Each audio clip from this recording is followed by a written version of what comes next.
বাঁধ খুলতেই পাকিস্তানে বান, এবার জলেই শিক্ষা। সালাল বাগলিহার খুলে জল ছাড়া পাকিস্তানের কি হবে এবার? চন্দ্রভাগা ঢেউয়ে কাঁপছে সীমান্ত, ভারত জানালো না কিছুই। প্রবল বর্ষণে ছেড়ে ভারতের জম্মু ও কাশ্মীরের রিয়াসি ও রামবানে খুলে দেওয়া হলো সালাল ও বাগলিহার জলবিদ্যুৎ প্রকল্পের গেট। চন্দ্রভাগা নদীর জল হু হু করে ছুটছে পাকিস্তানের দিকে, আর তাতেই নয়া বিপদের মুখে ইসলামাবাদ।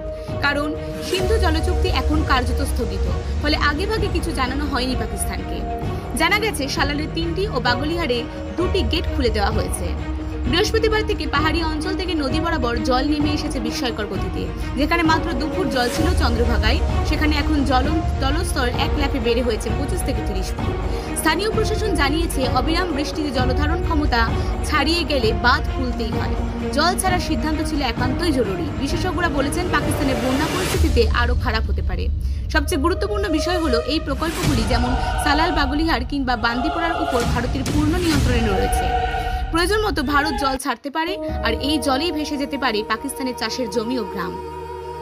আপনারা দেখছেন গ্রামীণ বাংলা নিউজ।